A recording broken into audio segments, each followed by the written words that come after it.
Hello, it's Saturday the 15th of August. You're tuned in to our 6 p.m. newscast coming to you from Arirang's news centre in Seoul. It's very good to have you with us on the evening of Korea's Liberation Day.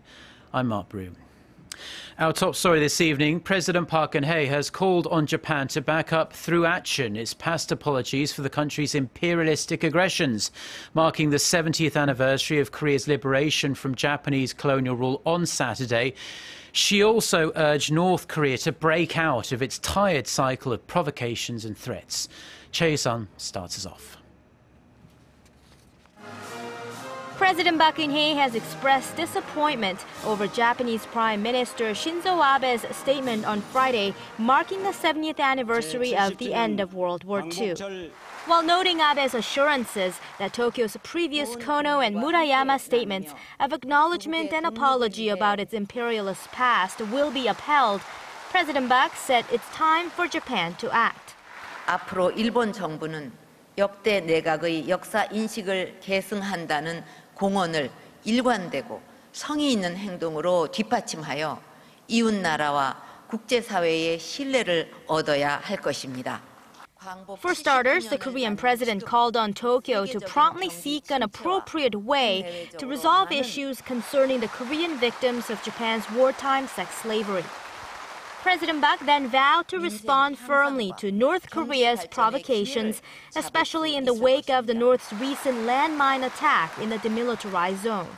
She urged the regime to shatter its illusion that it can sustain itself with provocations and threats. 북한은 민족 분단의 고통을 가중시키는 도발과 핵 개발을 즉각 중단하고 군사적 긴장 완화와 신뢰 구축의 길로 나와야 할 것입니다.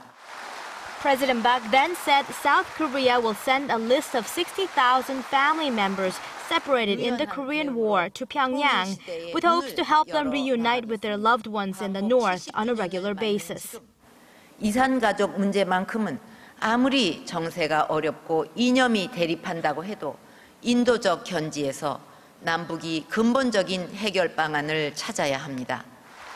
Remembering the country's ancestors who fought selflessly for liberation from Japan's colonial rule 70 years ago, President Park said it is the responsibility of present-day Koreans to achieve a peaceful reunification and make a new leap in the international arena. Choi You-sun, Arirang News. And the Korean government has issued its official response to Japanese Prime Minister Shinzo Abe's war anniversary speech. Seoul says it hopes the words of remorse in Abe's statement are more than just hollow remarks. Park Geun-hye reports. In its official response on Saturday, Korea's foreign ministry said it will keep a close eye on how the Japanese government will put Abe's words into action. In particular, it noted the part in Abe's statement in which it said, quote, "The position articulated by the previous cabinets will remain unshakable into the future." With those words in mind, the ministry urged Tokyo to swiftly resolve pending historical issues, including the issue of Korean victims of Japan's wartime sex slavery. The foreign ministry reiterated that while Seoul deals with history as a matter of principle, it will continue to cooperate with Japan on areas of mutual concern for the sake of peace and prosperity in Northeast Asia. The statement came as 3 Japanese government ministers and well over 60 lawmakers on Saturday visited the Yasukuni War Shrine in Tokyo. Abe sent a ritual cash offering to the shrine but did not make a personal visit. His most recent visit in 2013 sparked angry protests from Korea and China, as well as a taking off from the United States. The shrine is so controversial as it honors 14 convicted war criminals as well as Japan's war dead. Seoul's foreign ministry criticized the Japanese politicians who went to the shrine, citing their lack of mature self-reflection. In a separate statement on the matter, the ministry said Japan's neighbors and the international community can only build trust with Tokyo when it matches its remorseful words with actions. However, striking a different tone to Abe and some politicians, Japanese Emperor Akihito on Saturday expressed his deep remorse and condolences for the victims of the war. Speaking at a memorial service, Akihito said he hoped the ravages of war would never be repeated.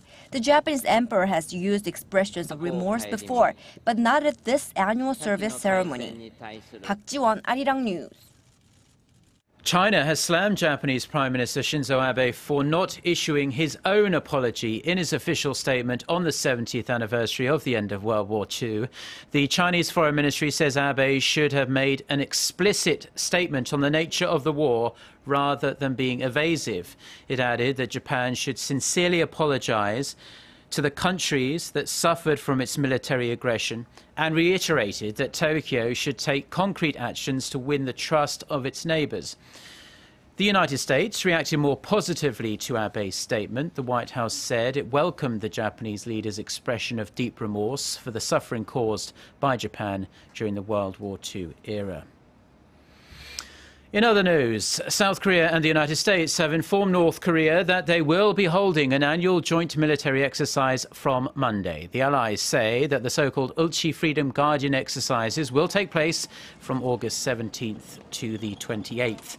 The drills involve tens of thousands of South Korean and American troops in a war game that simulates an invasion by North Korea. Officials say North Korea was informed of the allies' plan through a loudspeaker at Panmunjom, the truce village inside the DMZ. In a statement on Saturday, North Korea said the US will be hit with the strongest military counteraction should the joint exercise go ahead. The country's powerful National Defense Commission stated that North Korea is a, quote, invincible power with a strong nuclear deterrence. North Korea is also threatening to launch military strikes on South Korea unless Seoul immediately halts anti-Pyongyang propaganda broadcasts along the inter-Korean border. The North Korean military's frontline command said Saturday that South Korea must remove all means of psychological warfare or face, quote, all-out military action. South Korea restarted the broadcast for the first time in over a decade last Monday in response to a landmine blast inside the demilitarized zone that seriously injured 2 South Korean soldiers. Seoul has accused North Korea of planting the mines. North Korea, however, denies any involvement. Now, the number of South Koreans digging deeper and deeper into their overdrafts and taking out unsecured bank loans appears to be growing. The central bank says overdrafts and other forms of unsecured loans exceeded $132 billion as of the end of July. And the amount has added more than $1.5 billion in the last 7 months alone, much faster than the corresponding rate last year. Analysts say lower interest rates and falling disposable income prompted by the slowing economy have contributed to the growth of these types of loans and overdrafts. Now, as well as proudly displaying the Korean flag outside their homes and businesses, Koreans have been celebrating the country's 70th Liberation Day with a series of special events. For a look at some of the ones taking place here in Seoul, here's our cultural correspondent, Kim Ji-yeon. This iconic Gwanghwamun Plaza is a mix of red, white, and blue, the colors of the Korean flag. To mark this extra special 70th anniversary of Korea's liberation, festivities including a parade, a flash mob, dance, and taekwondo performances were held throughout the day. At first glance, it may appear no different to any other piano, but take a closer look and you'll find the strings are made out of rudimentary metal. The sounds it makes are also completely unlike your stereotypical piano. This instrument, called the Piano for Unification, was presented at the Korean Chorus Festival alongside the National Chorus for Korea. The strings are made out of barbed wire fence collected from the demilitarized zone, separating the two Koreas. We are playing this piano to celebrate Korea's Liberation Day. It's also to wish for a better future for our country, that is, for a unified Korea. Another special performance, dubbed the Arirang Cantabile, was held at the National Theatre of Korea. Traditional songs, as well as those that represent the country, were performed by an orchestra. One of the songs included the Arirang Fantasia by Korean-born classical musician, composer, and conductor An Ik-tae. The song later became the basis for the national anthem. Kim Ji-yeon, Arirang News. Now, the number of people killed in giant explosions in the Chinese port of Tianjin on Wednesday has risen to 85. And in the latest worrying turn of events, armed police are evacuating everyone within 3 kilometers of the blast site over fears of chemical contamination after cyanide was reportedly found. There have also been reports of fires reigniting with thick plumes of black smoke billowing up into the air with the occasional loud explosion as well. The Chinese government has ordered a nationwide inspection of sites storing dangerous chemicals and explosives.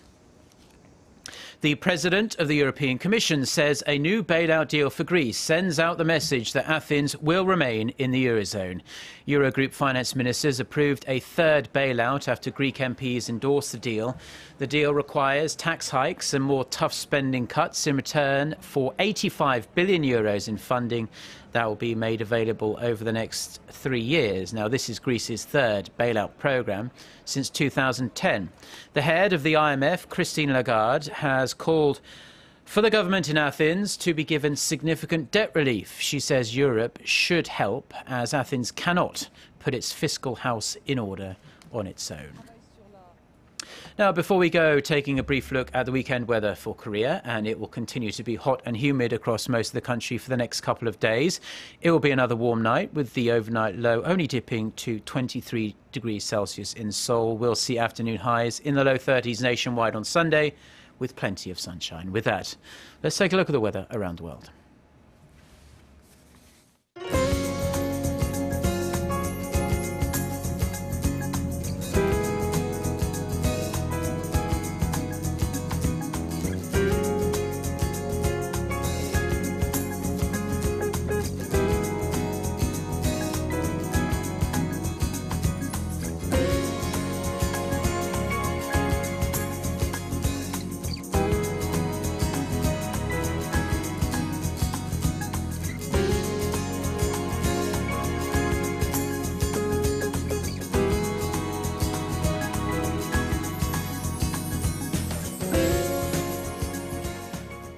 Well, that's all we have for now. Do enjoy the rest of your Saturday, wherever you're watching us, and do stay tuned to Arirang TV. We'll be back with our next newscast at 10 p.m. Korea time. Until then, goodbye.